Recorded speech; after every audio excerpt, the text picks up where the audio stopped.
Mãe, feliz Dia das Mães a todas as mamães presentes. Hoje é um dia especial. Hoje eu desejei também pensar um pouquinho a respeito desse tema. Presença sagrada, essas nossas mamães.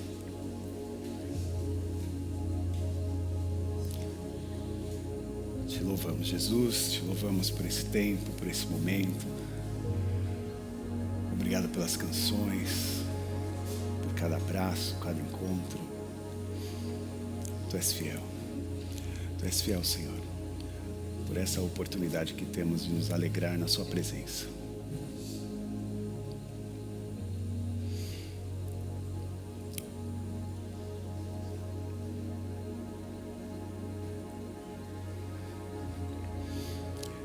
Agora sim. Graça, paz e bem da parte do Senhor Jesus Cristo a todos e todas. Você que está nos acompanhando pela internet, também sejam muito bem-vindos. Você que está nos ouvindo pelo Spotify também. Esse é um dia especial, esse é um encontro especial. E nós queremos fazer desse momento um tempo também sagrado. Que o Senhor possa falar aos nossos corações e às nossas vidas.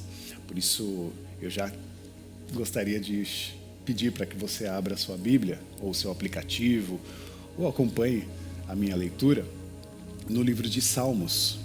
Salmos agora 131. A Fê leu 138, né, Fê? Então você vai voltar um pouquinho.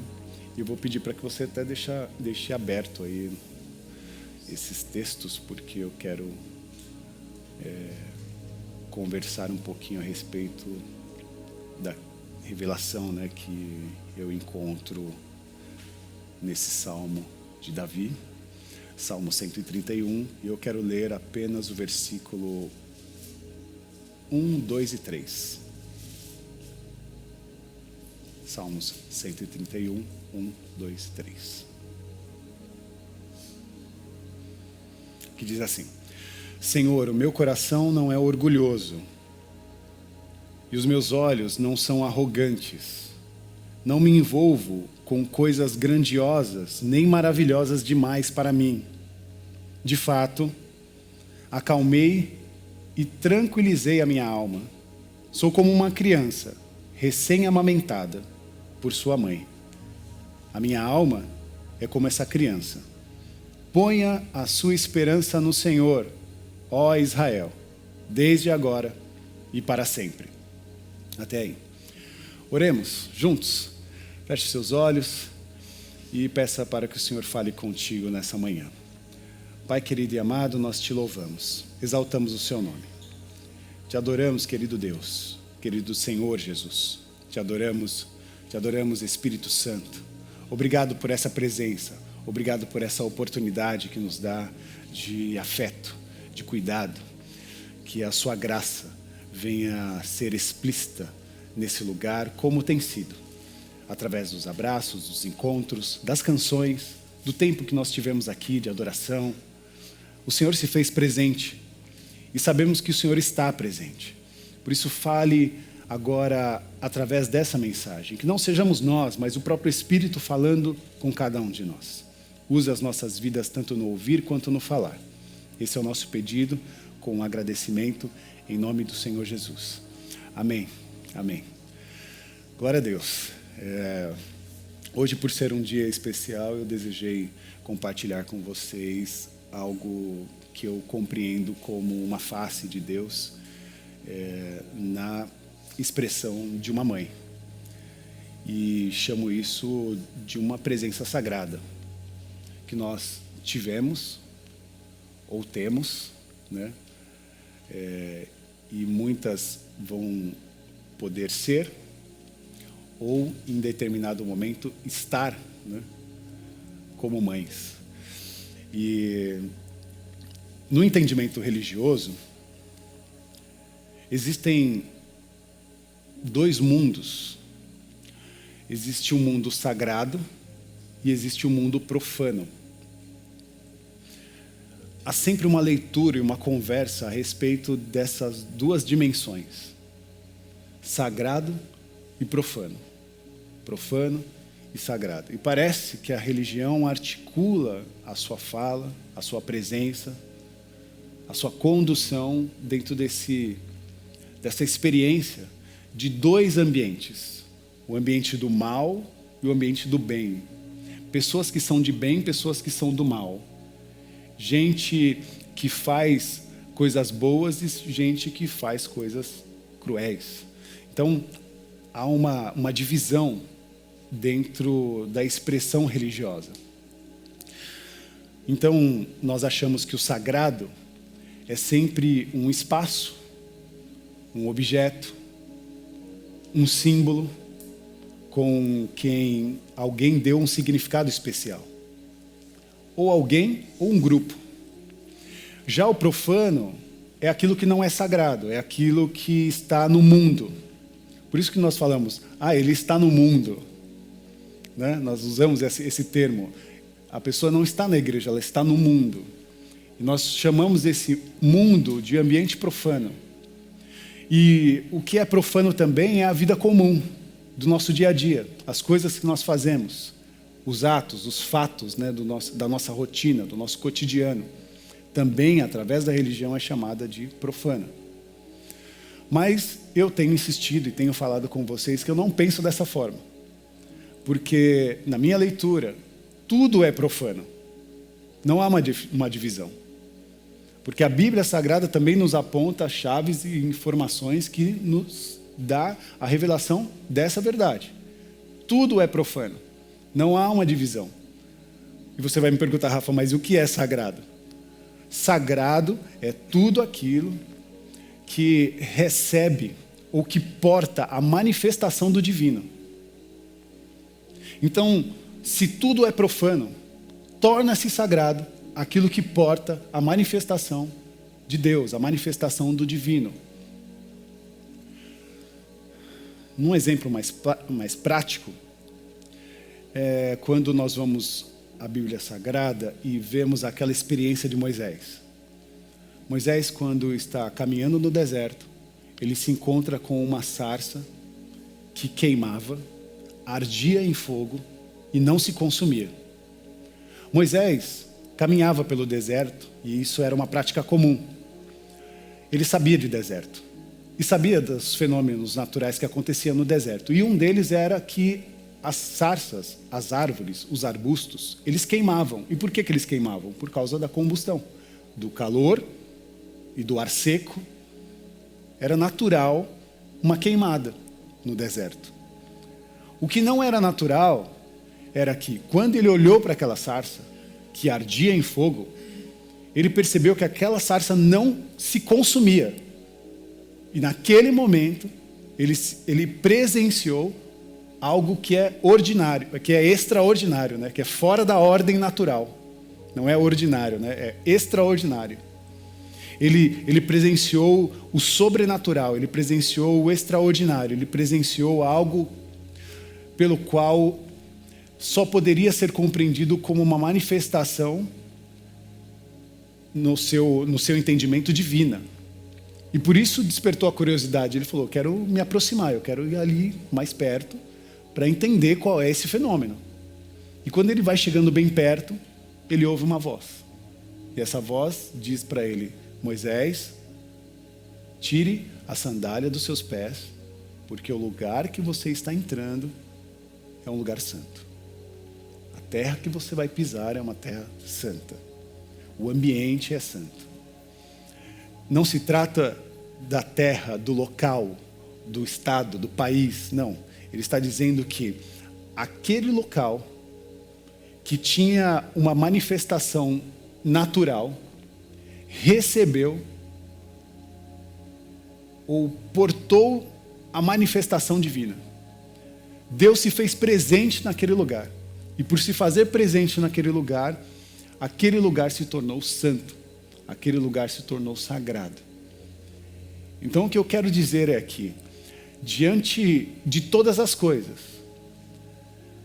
que o Evangelho nos aponta, que nós estávamos afastados de Deus. E este afastamento de Deus nos tornou profanos. Nós somos seres humanos profanos porque nos afastamos de Deus. Habitamos num mundo profano porque esse mundo era para ser organizado por nós. E nós, por conta dos nossos desequilíbrios, estamos destruindo esse mundo. E jogamos ele também nesse ambiente profano. E qual é a nossa súplica? Vinda do próprio Cristo. Fazer com que nós nos curvemos a Deus, nos voltemos a Deus. Porque ao nos voltar a Deus, vamos compreender a sacralidade da nossa natureza. Que um dia foi foi roubada, perdida, nos tirada. Um Deus que olhou para nós e nos amou. Um Deus que nos amou de tal maneira que entregou o seu Filho para mostrar-nos um caminho de redenção da nossa natureza, que foi roubada, que foi perdida. Então, perceber a Deus como um Deus amor, que quer nos resgatar da nossa condição caída e nos colocar numa disposição de vida em que nós vamos olhar para nós e nos amar. E diante desse amor, também atribuir amor àqueles que estão à nossa volta. E por que não dizer amar também a natureza criada, cuidando, né, desse universo que Ele nos presenteou para a vida, para propiciar a vida. Então, essa vida que outrora estava desregulada, Deus nos apresentou uma oportunidade de organizar o mundo e organizar a nossa presença nesse mundo. Por isso a Bíblia Sagrada nos conta histórias como Moisés, que revelam a santidade de Deus no mundo, quando ela afeta, né, o profano, ela mostra a sua santidade, como Saulo de Tarso, que estava no caminho de Damasco, e num determinado momento, subitamente, ele percebe uma grande luz, uma luz muito forte, que até o cegava, e era tão forte aquela presença, que ele caiu com seu rosto por terra, ouvindo uma voz, e essa voz dizia: Saulo, Saulo, por que você me persegue? Uma presença grandiosa de Deus chegou até aquele homem, numa revelação extraordinária. Como aconteceu também com João,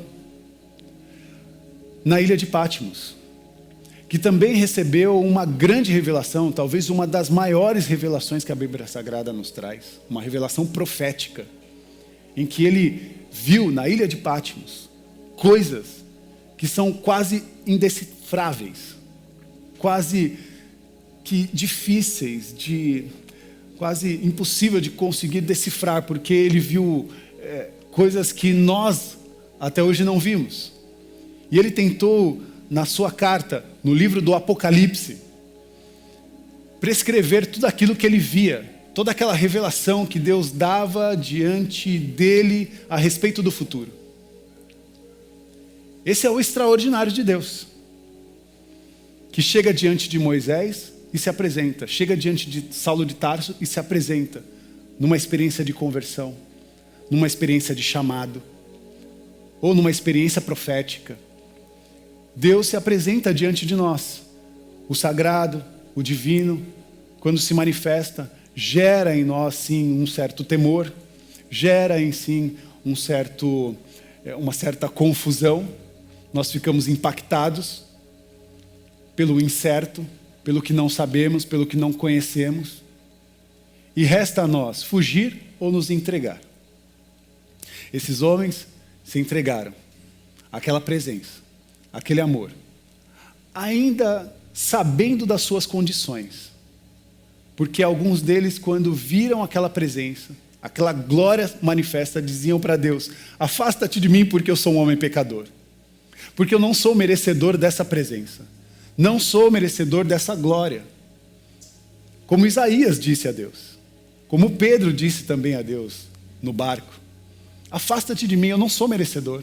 Eu não sou digno dessa presença. Essa é a revelação, porque diante de Deus, nós conhecemos a nossa condição. Diante do amor absoluto, da glória e da santidade absoluta, nós nos constrangemos. Nós ficamos envergonhados. Diante da beleza da santidade, quem sou eu? Quem somos nós? Por isso, nós nos constrangemos como Pedro, como Paulo, como Isaías, se constrangeu diante da glória de Deus. Mas saiba que, quando a glória de Deus se apresentou a esses homens, percebeu-os constrangido, mas se apresentou como amor e não como poder. Embora tenha em si a característica do poder, porque é sim a presença de um Deus todo-poderoso, esse Deus poderoso resolveu amar aquele que se dizia indigno. Calma, Isaías. O que se apresenta diante de você é esse amor, que parece furioso, que parece que vai te consumir, mas não vai, porque esse amor quer te abraçar, quer te acolher, quer te receber, quer te dar uma nova chance, uma nova oportunidade, uma nova experiência nesse mundo caótico. Você sim terá comigo a oportunidade de vivenciar coisas grandes e firmes que você não sabe. Bom, vamos ao texto, porque o salmista Davi, no auge da maturidade, ele recita os salmos que nós acabamos de ler. Ele fala muito a respeito da relação que ele tinha com Deus. E mostra para cada um de nós um Deus que quer de fato ter um relacionamento conosco. Um relacionamento que hoje eu quero chamar de relacionamento materno. A gente está acostumado a falar, Deus é pai, né? Deus é pai. Hoje eu quero dizer, Deus é mãe. Deus é mãe. Deus é mãe porque revela nas Escrituras um movimento da sua face materna. Um movimento em que nós percebemos em que Deus vem para nos ensinar, Deus vem para nos proteger, e em diversos momentos também Deus vem para nos nutrir. E esses são elementos que eu posso dizer como uma experiência da face materna de Deus para cada um de nós. Embora ao longo da história nós sempre lemos a Bíblia numa ótica masculina, é necessário perceber que Deus não é masculino e nem feminino, mas é Deus. Simplesmente Deus. Deus é Deus. Deus é Deus como mãe é mãe. Inexplicável. Difícil de atribuir uma função, uma situação, um processo, porque é complexo. Porque a mãe nos coloca no lugar. E sempre nos coloca no lugar no momento certo, na hora certa. E o versículo, os Salmos que nós lemos, 131, no primeiro versículo, diz assim: Deus, o meu coração não é orgulhoso, os meus olhos não são arrogantes, não são elevados. Não me envolvo com coisas grandiosas, nem maravilhosas demais para mim. Essa é a abertura dos Salmos.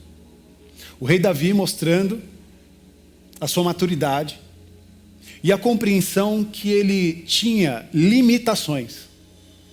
E aí parece até uma bobeira falar, tudo bem, ele reconheceu as suas limitações, mas nós estamos falando do rei Davi. E o rei em Israel tinha a característica de Messias. O rei para Israel era o filho de Deus. Ele tinha não só o status da monarquia, Ele não era só um rei, simples rei. Ele era um filho de Deus, um enviado de Deus. Ele era a boca de Deus para aquele povo. E diante desse ambiente, Davi recita um salmo como esse, dizendo que o meu coração não é orgulhoso, os meus olhos não são arrogantes, não são elevados. É o rei dizendo. Eu não me envolvo com coisas grandiosas, nem maravilhosas demais para mim. Isso é uma fala de uma pessoa muito madura. Na posição que ele estava, no poder que ele tinha. Dizer a Deus que reconhecia as suas limitações é extraordinário. E Deus faz isso. Faz-nos reconhecer as nossas limitações, no entendimento de que havia coisas grandes que Davi não poderia acessar. E nós precisamos também compreender a nossa limitação, e que existem coisas que nós não conseguimos acessar. E precisamos de uma voz que fale a nossa consciência. Aquela voz que fala: não sobe aí, viu? Não mexe, não toca aí, vem um pouco mais para cá, não coloca isso na boca. Já ouviu essa voz? É assim que Deus fala conosco, sempre nos levando para um lugar de segurança. Uma voz materna de Deus, que fala aos nossos corações. Eu não sei se você consegue perceber essa singularidade da expressão de Deus. Quando nós falamos Deus é Deus, ou quando nós falamos mãe é mãe. Estamos falando a respeito disso, porque ser mãe não é uma experiência de amizade. Eu não sou amigo da minha mãe, eu sou filho da minha mãe. E a minha mãe não é minha amiga. Não é experiência de amizade, porque amigos são cúmplices, né, um do outro. A experiência de cumplicidade, ela pode ser positiva como pode ser negativa. Porque amigo, ele ri junto, mas ele também mente junto, porque ele é cúmplice. Então, você pode até pensar: Rafa, mas eu conheço um monte de mãe que fala: eu sou amiga do meu filho, sou melhor amiga da minha filha. Bom, desculpe. Não é essa a experiência da maternidade. Você não foi chamada para ser amiga. Você foi chamada para ser mãe. Dizer que você é amiga reduz a experiência da maternidade. É isso que eu estou querendo dizer. Mãe é muito mais do que amigo. Não há oportunidade no vocabulário que descreva isso.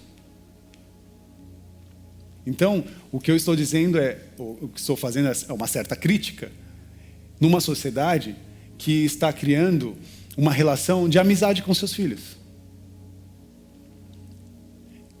E não é sobre isso que as Escrituras nos revelam. Não é um ambiente de amizade, de cumplicidade, onde você vai fazer acordos com seus filhos para o bem e às vezes para o mal também, sem saber que está ferindo, que está conduzindo para um caminho que não é correto. Então, mãe, assim como Deus, estabelece limites.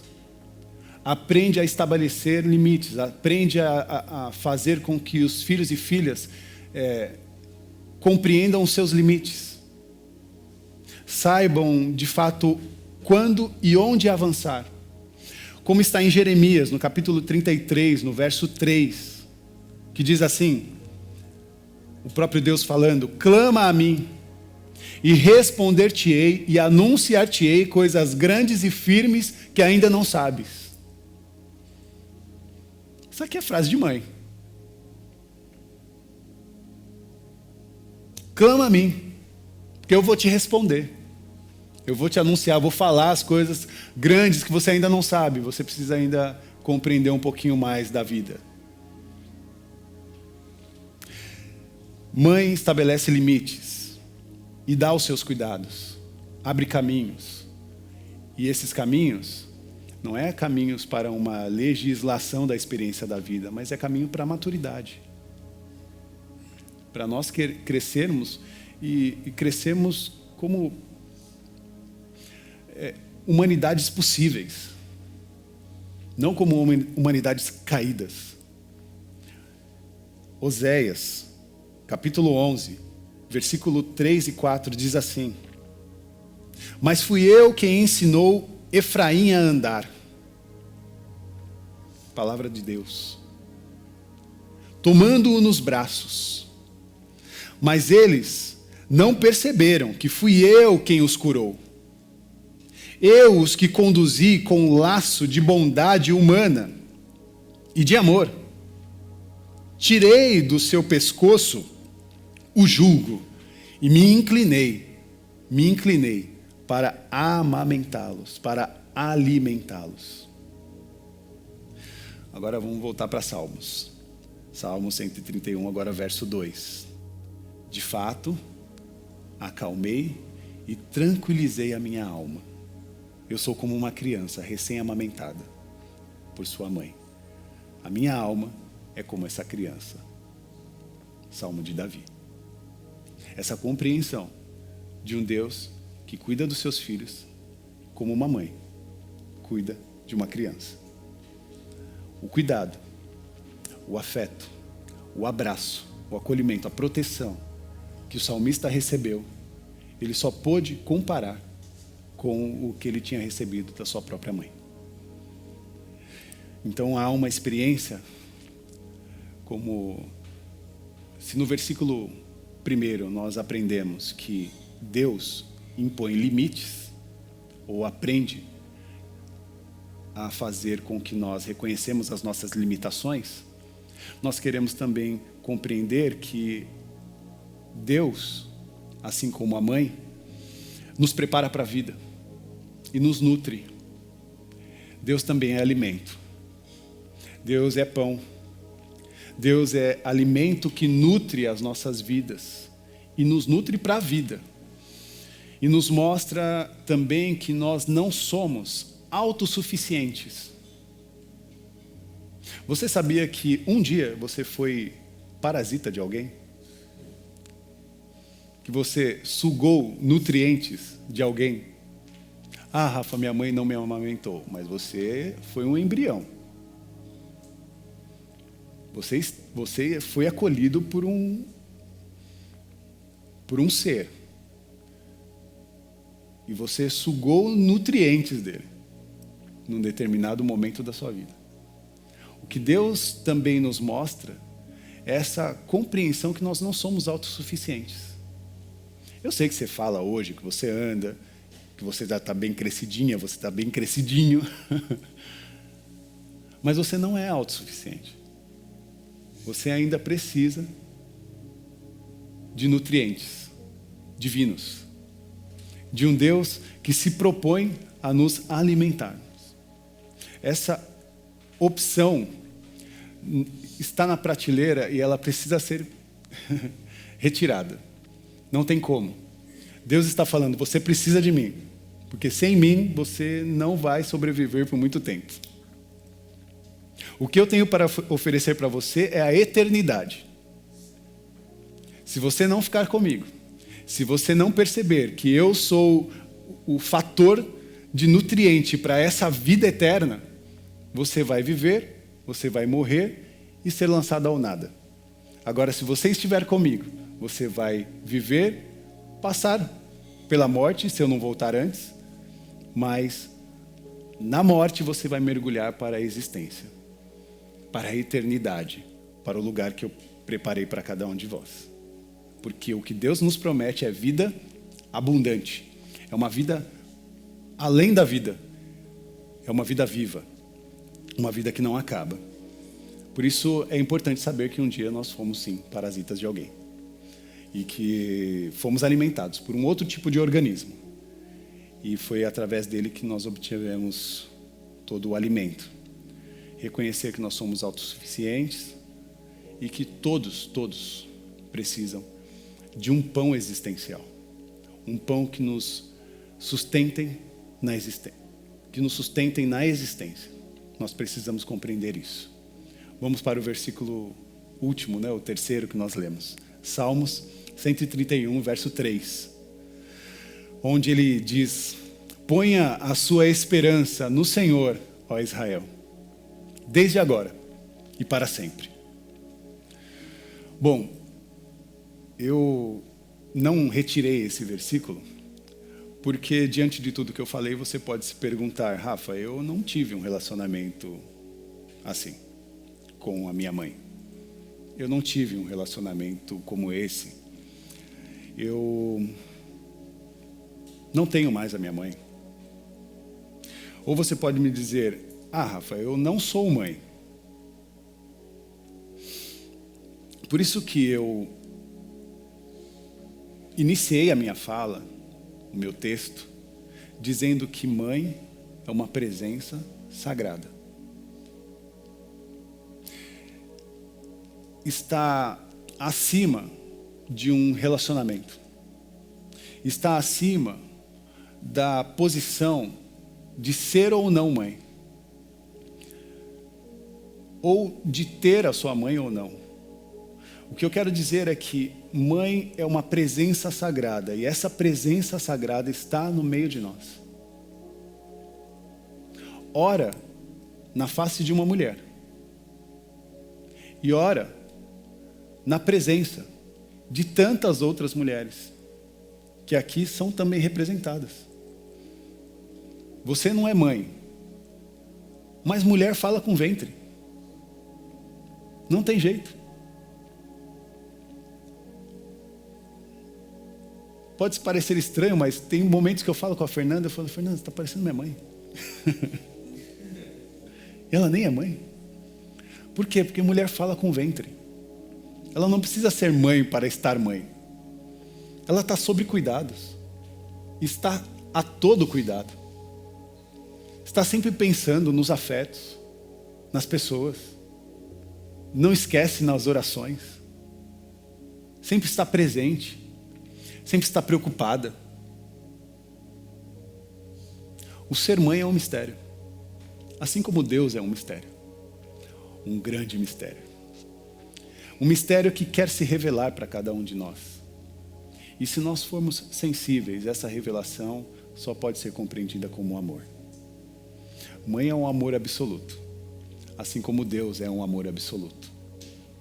Se você quer ver Deus, veja na face de uma mãe. E sacralize essa experiência. Santifique, como eu quero santificar a presença de cada mamãe aqui, de cada mulher.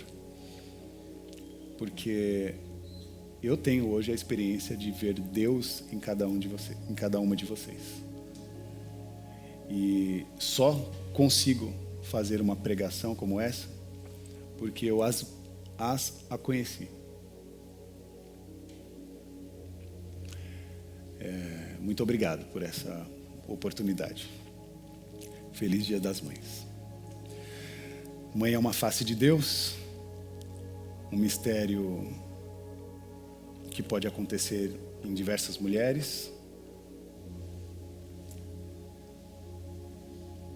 Mãe é uma presença sagrada que revela os seus movimentos nessa sua face maternal, que veio para nos ensinar, veio para nos proteger e veio para nos nutrir.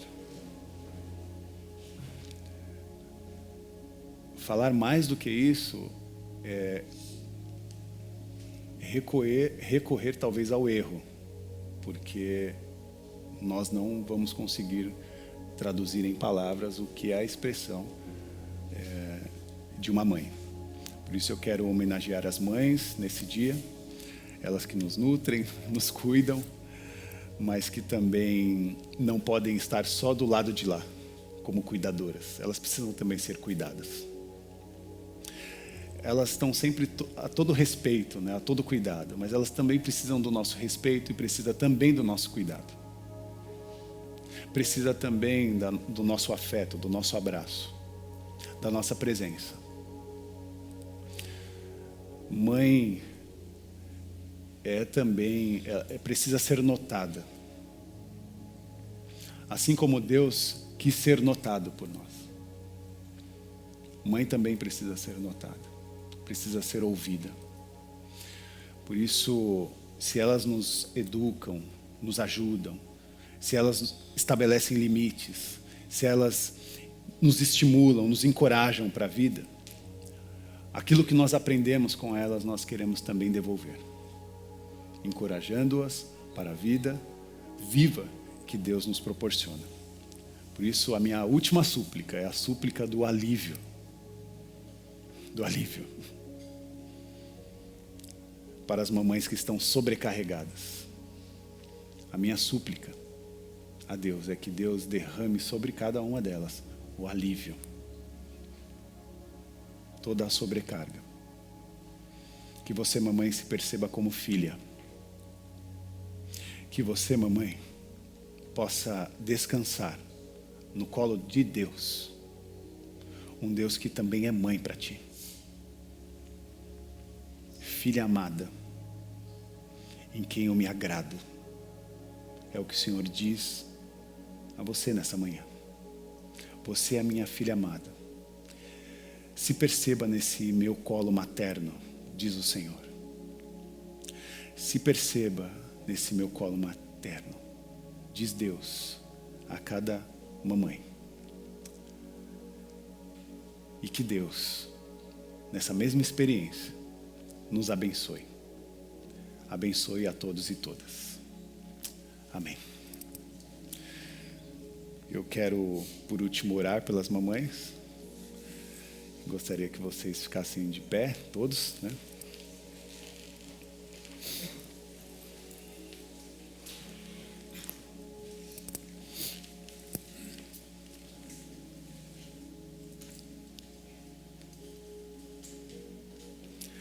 Ontem eu estava conversando com uns amigos, um grupo de pastores e líderes evangélicos, e nessa conversa falávamos da história da nossa comunidade, né, chamada Red 80.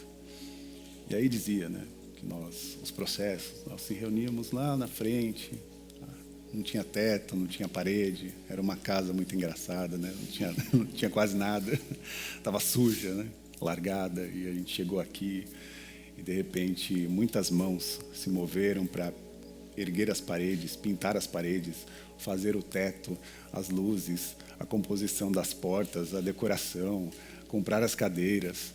Foram anos aí de jornada para chegar até numa experiência como essa.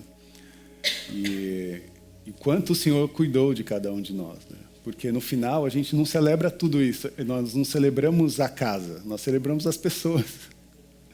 É muito louco isso, né? Porque há pessoas que perdem essa sensibilidade, porque eu acho essa casa linda e confortável, como muitas pessoas chegam aqui e falam, nossa, que lugar confortável, me senti acolhido.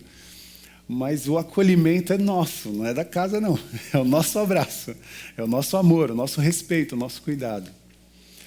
E isso a gente aprende dentro dessas experiências que nós acabamos de conversar. Por isso, somos a casa. Perfeito. Lembra quando eu falei, o perfume dessa casa não é aquele que a gente joga, né, quando limpa.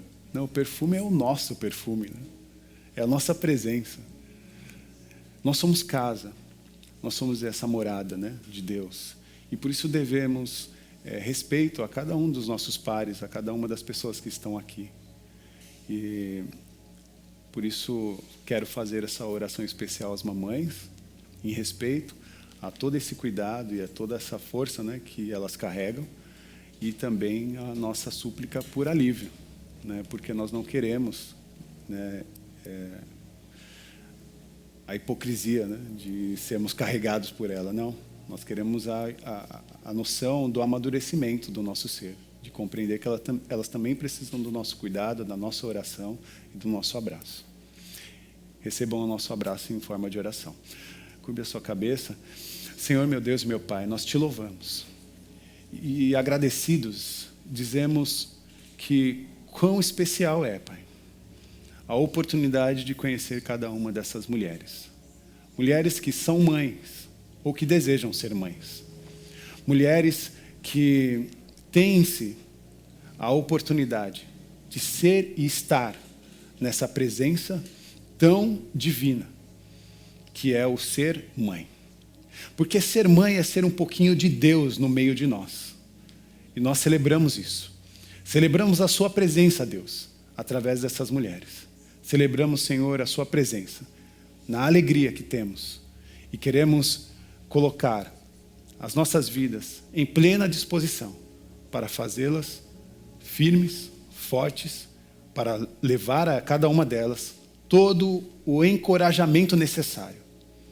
Ajuda-nos, Senhor, nessa peregrinação, em que nós possamos apoiar, fortalecer uns aos outros. Em nome de Jesus. Obrigado, Senhor, por cada uma destas. Obrigado, Senhor, por essa igreja tão maravilhosa que o Senhor nos revela dia após dia. Obrigado, Senhor. Que Deus abençoe a cada uma das mamães. Feliz Dia das Mães. Feliz por ser mãe. Feliz por estar mãe. Feliz por desejar ser mãe. Que Deus os abençoe. Oremos juntos também a oração que o Senhor nos ensinou. A oração do Pai que está no céu, nos acolhendo na experiência também do cuidado. Pai nosso que estás no céu, santificado seja o teu nome. Venha a nós o teu reino. Seja feita a sua vontade, assim na terra como nos céus. O pão nosso de cada dia nos dai hoje. Perdoa, Senhor, as nossas dívidas, assim como nós perdoamos aos nossos devedores, e não nos deixes cair em tentação, mas livra-nos, Senhor, do mal, pois teu é o reino, o poder e a glória para sempre. Amém. Amém. Que o amor de Deus, que a graça do Senhor Jesus Cristo e que a manifestação do Consolador estejam sobre a vida de todos e todas. Que vocês possam sair daqui com o coração alimentado por esse Deus que nos nutre, encorajado por um Deus que nos fortalece e compreendidos dos seus limites, das suas limitações, compreendendo que Deus está nos sustentando e nos proporcionando caminhos. Tenha uma semana abençoada, dias abençoados, que o Senhor conduza cada família de volta às suas casas e que seja um domingo prazeroso, um domingo de afeto, de cuidado, de oração, de respeito, que nós possamos levar a saúde divina aos lugares onde colocarmos a planta dos nossos pés, que lá Deus esteja, que as pessoas possam ver ou continuar vendo Deus em você. Que Deus nos abençoe. Amém, amém, amém. Glória a Deus. Não deixe de dar um abraço nas mãos.